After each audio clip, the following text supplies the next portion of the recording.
The last two problems from this section are multiple choice number 41 and 42. And 41, we have a situation here where we have a disease that is spreading through a community. And if you notice that this 600 is the carrying capacity. Now, if you graph it, it should look something like this.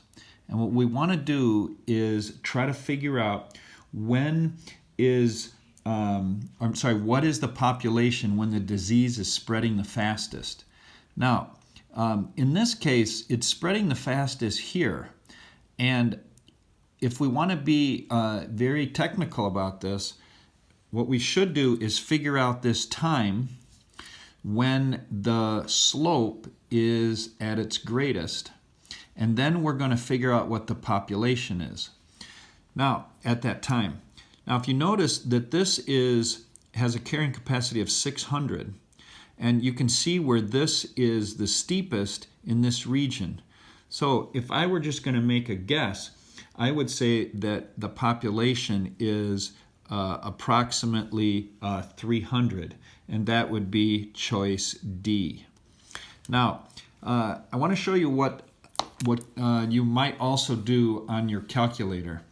Is, first of all, my equation is 600 divided by 1 plus the 59 and so forth. And then what I did is I put the derivative into y2, and then I put the derivative of the derivative into y3. So here's my original, here's my first derivative, and here's my second derivative. Now, just to see what this thing looks like, I set my window to go from a 0 to 100, and then to have a y maximum of 650. And you can see if you graph it, all right, if I could turn it on here, I'll turn it on.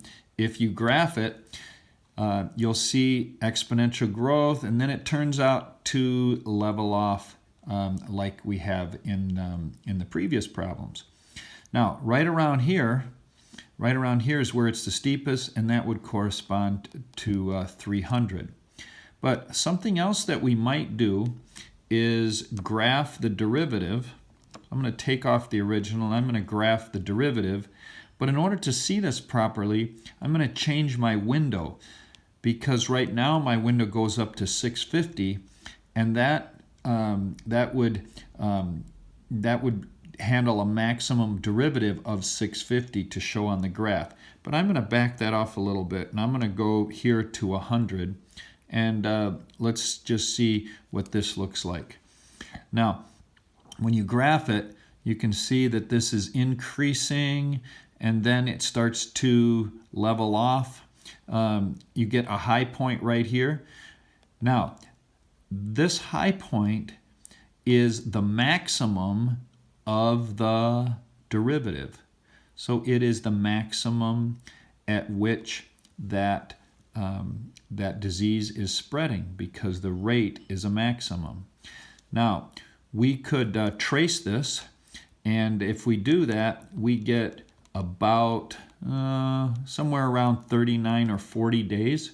And then if I take that value and I plug it in to y1, then I get about 288. So this 288 is the value when the derivative, or the slope, was maximum, and that was at about 40 days. And you can see that that is pretty close to the 300.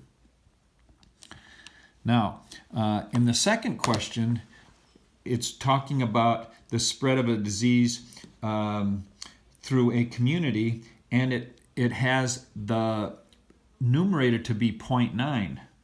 Now, notice that this is a percentage. So that means that if the maximum is 90% infected, that must mean that 10% would not be infected.